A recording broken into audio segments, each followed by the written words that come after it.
بسم الله الرحمن الرحیم. سلام، وخت مو په خیر. دا د نن خبره په نن خبره کې د کندهار ښاروالۍ د مطبوعاتو عمومي مسؤل ښاغلی زمری څرګند را سره میلمه دی.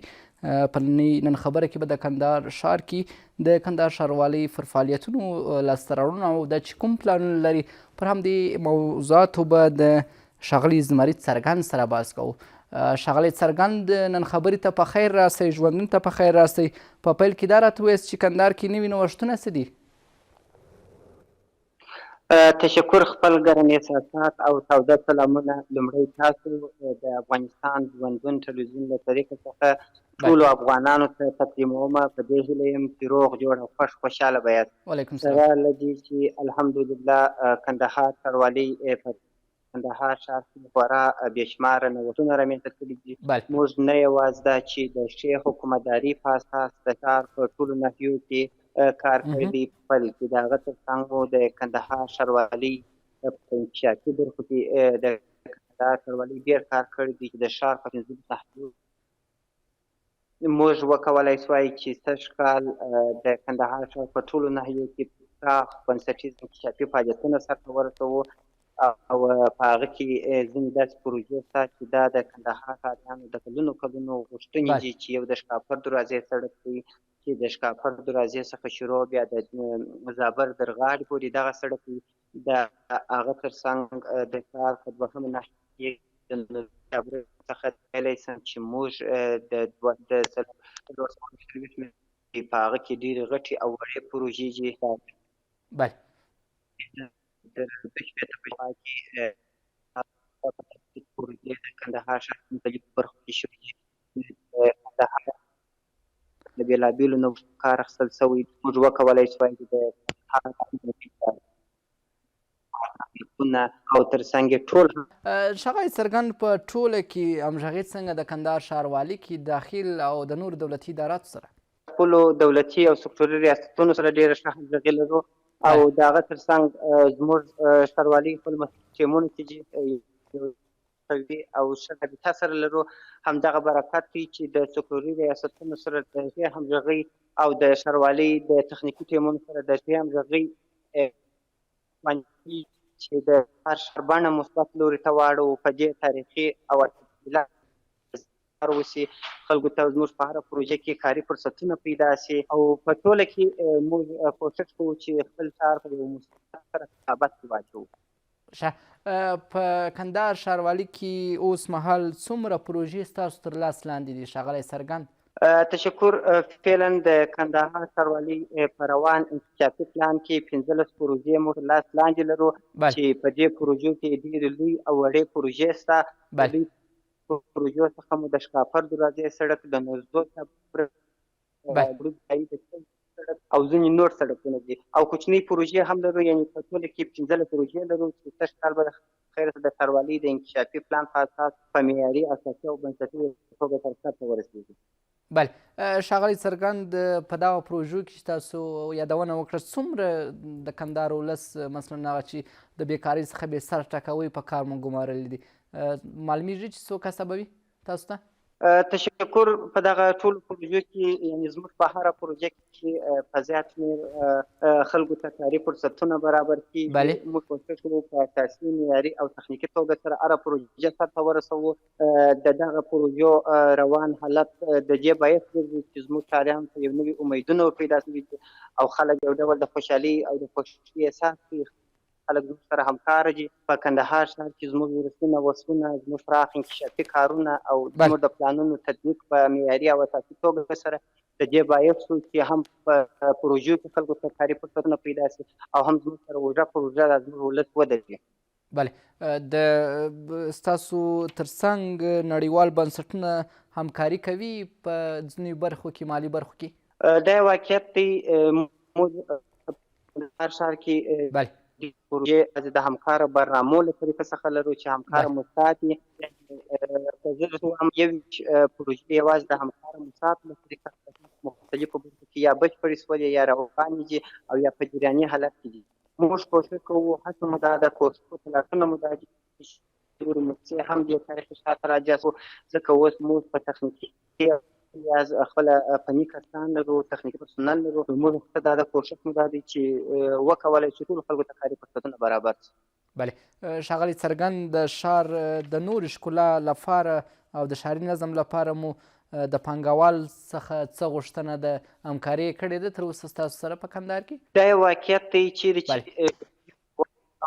چې کسان شتون ولري نو ټولو اړخونو د ښار نقاطو او زاویو ته به متوجه وي. ځای لري چې په کندهار سوداګري خونې د محترم مشرتابه او غړو او تر څنګ کور ودانۍ وایو چې زموږ په څخه کړې ده. دا اوس هم په کندهار ښار کې ډېر تجاران په خپل شخصي لګښتونو باندې چوکونه جوړ دي، په دغه برخه کې کار کړی. یعنې د ژوند خو زموږ د سوداګرۍ خونې محترم مسؤلین ګډ کار کوي، ټول په ګډه سره وکولی شو د دې ښار په ټولو اړخو کې اساسي مسلکي او بنسټیز کار وکړو.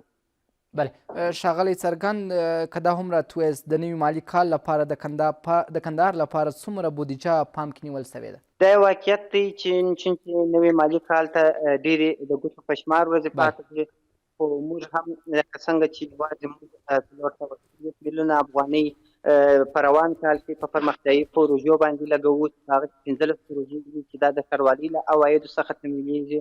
نو دغه راتلونکي کال ته هم موږ خپله بودیجه پیشبیني کړې وه او هغه کارونه هم هغه تخنیکي پروسیجر یې سره رسېدل دي. انشاءالله موږ به وکولی شو چې د راتلونکي کال لپاره هم د خلکو هغه اساسي اولویتونه، ضرورتونه او غوښتنې چې هغه ته پکې ځای ورکړو او وکولی شو د دې ښار په ټولو برخو کې د متوازنې پراختیا په اساس باندې ښاري خدمات عرضه کړو.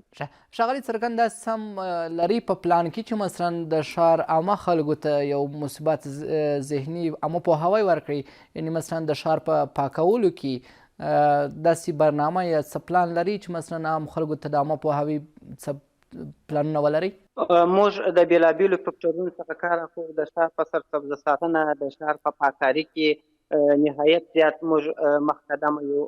موږ د مختلف اشرونه هم په تېرو وختو کې پلان کړي وه او تر څنګ بیا هم د ښار دغه د پاکوالي چارې تر هر کال سږ کال ډېرې ښې روانې دي. موږ وکولی شوی د ښار مرکزي پاکابونه، خندقونه، ویالې او چرۍ پاکې کړو.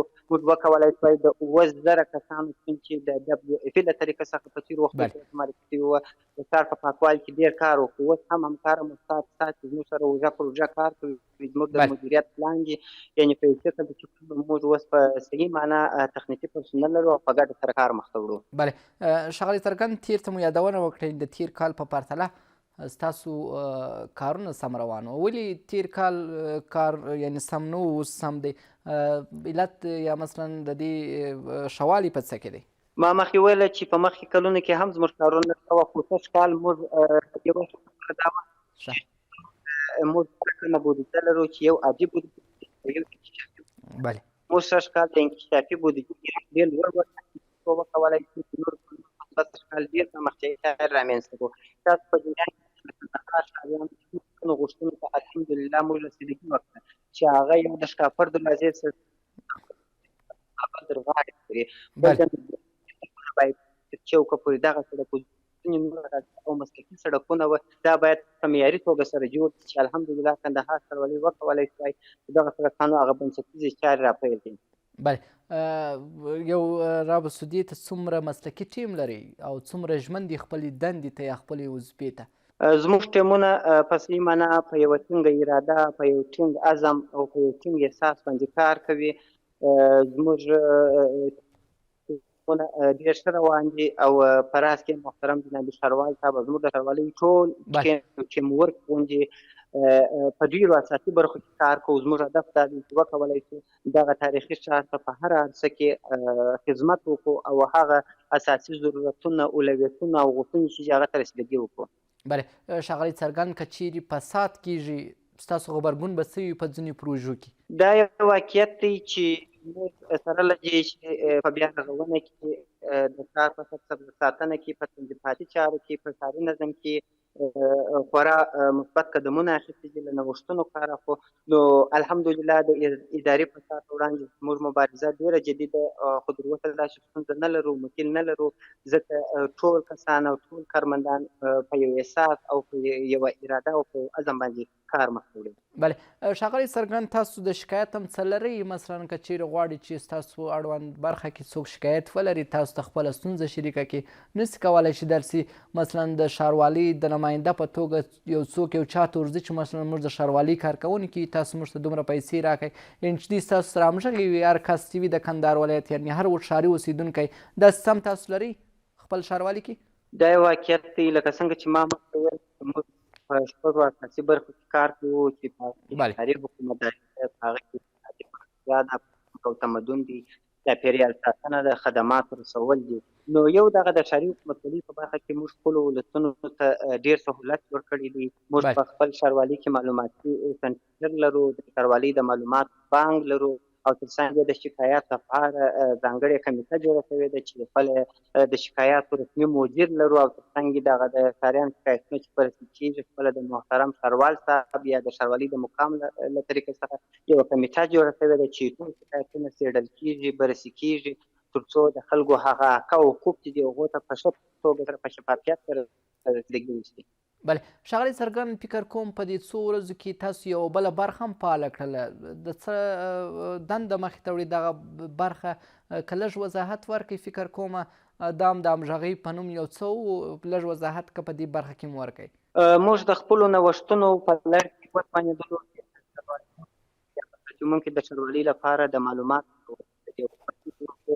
نو پر دغه بانک پر جوړېدو باندې ډېره تخنیکي او اساسي کار وکړي چې له ښه مرغه بانک مو جوړ کړي د ښاروالۍ په دغه معلوماتي بانک کې د کندهار ښاروالۍ د بېلابېلو اجرااتو پلانونو اصلاحي پلانونو ماستر پلان او تر څنګ د ښاروالۍ د هغه پروژو او تر څنګ د ټولو بخشونو د ښاروالۍ چې موږ اجرات کوو هغه زموږ قراردادونه دي زموږ نور تخنیکي مدیریتونه دي هغه ټول معلومات موږ په دا بانک ځای پر ځای تر څو عامو ښاریانو ته او تر څنګ ټولو هېوادوالو ته دا وښیو چې موږ شفافیت مند یو دغه زموږ د معلوماتو بانک دی چې په هغه کې به زموږ عواید زموږ مصارف زموږ پروژې زموږ پلانونه زموږ قراردادونه زموږ خبرتیاوې او ټول هغه عمومي اجرات چې موږ د وظیفوي لایحې سره سم سرته رسوو هغه ټول مو په دا بانک کې ځای په ځای کړي دي بله د ژمي په موسم کې د ټولګټو چارو سره په همکاري ستاسو چارې څنګه وي په کندهار کې موږ له ښه مرغه تر ژمي ته لا وړاندې خپله امادګي نیولې وه اول خو موږ کوښښ کوو چې د خپل پلان په اساس د خپلو امکاناتو په درلودلو سره وکولی شو چې د ښار ټولو ضرورتونو او د ښاریانو ټولو اولویتونو ته په اطلاع رسیدګي وکړو خو بیا هم د اړتیا پر مهال چې د ټولو هغه سکتوري ریاستونو چې زموږ سره کار کوي د هغو قربانۍ ووایو او هغه واقعیت موږ سره کار کوي بله ښاغلی څرګند یو بله مهم موضوع د نرخونو کنټرول فکر کوم تاسو پرې مربوط کیږي په دې برخه کې تاسو څومره جدي ګامونه پورته کړي دي دا چې روژه مبارک هم پر رسېدو ده دا طبیعي خبره ده چې موږ د اصنافو کسبکاران د اتحاد د ملي تجارانو او تر څنګ یې د ښار د ټولو هغه خلکو چې هغه سوداګریزه راته ورکړه کوي د هغو سره بېلابېل مجالس نیولي دي چې وکولی شو هغه د خپل وظیفوي مسؤلیت په اساس باندې دغه چون چې بازار ازاد دي خو بیا هم موږ په ګډه سره د تخنیکي هیئت یا په سپلمون کې د کسانو په شتون کې ډېرو شیانو ته نرخنامې ورکړي دي چې په هغه کې مثال غوښې دي په هغه کې ځینې حبوبات دي په هغه کې ځینې نور دغه مهم او هغه اساسي ضرورتونه چې خلک یې ورته لري بیا هم د بازار د کنټرول دپاره او د خلکو د سهولت دپاره موږ کوښښ کوو چې د سوداګرۍ ملي تجارانو د اصنافو کسبکارانو او د ټولو د اساسو سره نور مجلسونه هم ونیسو تر څو د روژې په مبارکه میاشت کې خلک وکولی شي له اتحادیې اصل بازار په توکي وپلوري او کوم مشکل جوړ ونه وشي بله ښاغلی څرګند همدا موضوع په ټول افغانستان بیا په کندهار کې خلک ډیر شکایت کوي چې په روژه کې مثلا خوراکي توکي ډیر ګران وي دغه موضوع به تاسو څومره جدي نیسئ خپل یو مسؤلیت یې ګڼئ ما مخکې ویله چې موږ ته د خپل کار هغه اساسي ضرورتونه او د اړتیاوې د اقتصاد د ښاریانو اقتصاد مسؤلیت وي د هغه ځای زموږ صلاحیت وي د هغه ځای مسؤلیت وي نو موږ کوښښ کوو موږ هڅه کوو چې د شکلونو وکولی شو هر څه ته رسیدګي وکړو بله ښاغلی څرګند د نیالګیو کښېنولو کمپاین فکر کوم تاسو نن درلودی او د دې څنګه فکر کوم یو بل پلان تاسو لري چې تاسو خپله د مطبوعاتي مسؤل په توګه ځي مکاتبو ته لږ وضاحت که په دې اړه هم ورکړئ ډېر ښه به وي موږ سره له دې چې سږ کال د کندهار ښار په ټولو نږدې کوڅې وو او تر څنګ یو ښه خبره ده چې موږ د ښار د سرسبزۍ ساتنې په هڅه کې له وړاندې ډېرو ځینو او نیالګیو قدمونه ایښي وو په خپلو ګلخانونو تر څو وکولی شو ښار په ښایست کې وده وکړو. د هغه تر څنګ مو د عامه پوهاوي بېلابېل پروګرامونه په لاره اچولي چې د مکاتبو او مدرسو تر څنګ موږ هلته د عامه پوهاوي پروګرامونه مخکې یوسو، پراخ کمپاینونه په لاره واچوو. همدا نن ورځ موږ د نیالګیو یو کمپاین درلود چې د ښار په نهمه ناحیه کې په یو پارک کې مو دغه نیالګي کېنول. موږ د نیالګیو د سرسبزه ساتنې، د نیالګیو د پرورش او تر څنګ یې خلکو کې دغه د نیالګیو انګېزې ورکولو او مثبتې ذهنیت سازي په هڅه کې خورا ډېر کار کړی دی او هغه پلانونه چې لاس لاندې دي هغه به هم انشاءالله ثابتوو.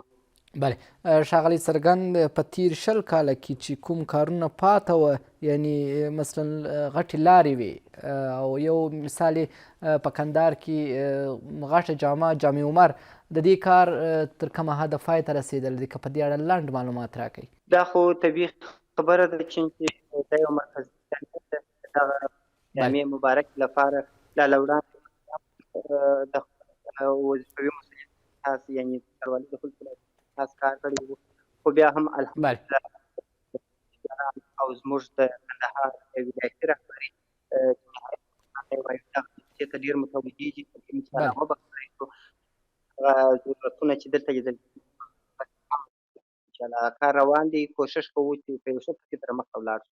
ښاغلی څرګند د څه کمی دی چې مثلا ستاسو کارونه د خنډ سره مخ کړي وي، تاسو یې د اسلامي امارت د مشرانو څخه غوښتنه کوئ او تر اوسه تاسو ته نه وي درکول سوي، داسې څه شته تر اوسه؟ یا الحمدلله موږ ډېر ښه روان یو. ما مخکې وویله چې د مخکې کلو په نسبت سږ کال یا په دغه وروستیو 2 کلونو کې ډېر ښه روان یو. تاسو وګورئ چې د ښار په مختلفو برخو کې زموږ د ښاریانو هغه د کلونو غوښتنو ته عملا رسیدګي وشوله چې هغه د سړکونو اساسي جوړونګه وه، هغه د ښار د سرسبزۍ غوښتنې وې، هغه نورې غوښتنې وې، یعنې هغه غوښتنې چې هغه زموږ ښاروالي وکولی شوای چې هغه سرته ورغلو او الحمدلله په دې برخه کې مو کار کړی دی. ولې خو بیا هم موږ دلته په کندهار کې ډېره ښه همغږي لرو، ډېره ښه هماهنګي لرو او هر کار په یو ډېر ښه ترتیب سره مخته ځي. د ښار د سرسبزۍ په برخه کې مو د کندهار ولایت په کومه سیمه کې ډېر کار کړی دی؟ موږ د کندهار ښار د سرسبزه ساتنې لپاره، د دغه ښار د زرغونوالي او شینوالي لپاره ټول هغه پروګرامونه چې په پلان کې مو درلودله سرته ورسېدل په یو ښه ترتیب سره او سره روان دي. موږ کوشش کوو چې دغه د ښار ښکلا، نما او تر څنګ یې دغه د ښار د سرسبزۍ ته زیات متوجه اوسو او پاملرنه مو نهایت زیاته ده. بله ښاغلی څرګند د خپرونې وخت هم چون کم دی، فقط سوالونه ډیر خو وخت کم.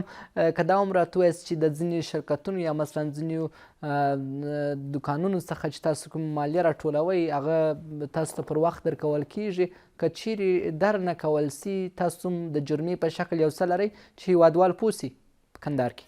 دا خو یو واقعیت دی چې ښاروالي ته ورته ټولې پرمختیایي چارې دا چارې دا ټول د ښاریانو د عوایدو څخه کوشش هڅه مو دا ده چې زموږ ښاریان زموږ سره مرسته وکړي او خپل هغه د صفایي ټکسونو محصولاتو د ښاروالۍ کوم حقوق چې دي هغه پر وخت باندې تعبیر کړي، تر څو موږ په خپل انکشافي سر او تر څنګ یې پرمختیایي دیدګاه کې نور هم پراخوالی راولو او خلکو ته وکولی شو د ښاروالۍ له طریقې څخه بنسټیز او مهم خدمات ارزیابي کړو. ښاغلی څرګند د اطلاعاتو په برخه کې ستاسو همکاري څنګه ده د رسنیو سره؟ دا یو واقعیت دی، نو دا قضاوت به رسنیو ته ورکړو چې موږ د دنیا په سطحه، بیا د ګران هېواد په سطحه او بیا د کندهار په سطحه د رسنیو سره څومره همغږي او همکاري لرو. موږ خو له خپله اړخه په تمامه معنا اماده یو چې ټولو هغه چونکې ژورنالیستان رسنۍ زموږ ټولنې ترجمانان دي، نو د هغو سره موږ ښه همغږي لرو، ښه همکاري لرو. زه نهایت په دې کې ودانۍ وایم چې ټول رسنیو زموږ په وړاندې په ښه توګه سره هغه خپل مکلفیتونه سرته رسولي دي. بله ښاغلی څرګند څو پیغامه به تاسو پرېږدئ؟ یو په دې چې روژه مبارکه را روانه ده، د کندهار پانګوالو ته او د کندهار دوکاندارانو ته په عموم کې د افغانستان تجارانو ته تاسو څه پیغام لرئ چې دوی د خوراکي توکي د بیو په کموالي کې تغییر راولي؟ څه ویل لرئ ورته؟ زموږ پیغام دا دی چې ټول هغه تجارت ټول هر هغه څوک چې هغه یې ښه کولی شي د دغه ښاریانو د اقتصادي حالت د ښه کولو په منظور، د ښاریانو د ژوند د مراعاتولو په منظور او د دې سره د همکارۍ په اساس باندې کار وکړي، په نرخونو کې تخفیف راولي، په سوداګریزو خرید و فروش کې تخفیف راولي، کوم چې روژه مبارکه د فیضونو او برکتونو میاشت ده. نو په دې برخه کې ټول باید موږ سره کومک او همکاري وکړي. او که چیرې ستاسو د نرخنامو ورهاخوا دوی بیا هم قانون تر پښو لاندې کوي، تاسو به غبرګون وښوئ؟ دا خو یو واقعیت دی، نو قانون تر ټولو لوړ دی، نو د قانون څخه انشاءالله هېڅوک سرغړونه نه کوي، ولې خو هغه څوک چې مثال د قانون سرغړونه کوي نو د هغه سره به شرعي محکمه کېږي. بله، ډېره مننه. داسې ورځې په هیله چې ټول افغان پانګوال او ټول دکانداران د روژې په راتګ سره د خپلو خوراکي توکو په بیې سره کموالی یا مثلا د خوراکي توکو بیې ټیټې کړي تر څو افغان ولس هم خوشحاله اوسي. ډېره مننه ښاغلی څرګند. په وروستیو کې که دا راته ووایاست چې د کندهار ښار د پاک ساتلو لپاره هم خلک باید څه وکړي، پیغام پرېږدئ، نور د خپرونې وخت پای ته رسېدلی دی او په لنډو کې خپل راتلونکی پلان کم ووایاست د کندهار ښاروال د یو نماینده په صفت. تشکر.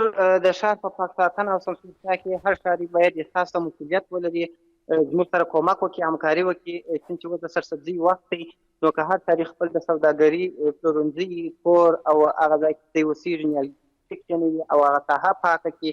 موږ خو په خپل ځان په اندازه کار کوو، نو په ګډه سره به وکولی شو چې دغه ښار به مو هم ښایسته کړی وي او پاکې به مو ساتلی وي.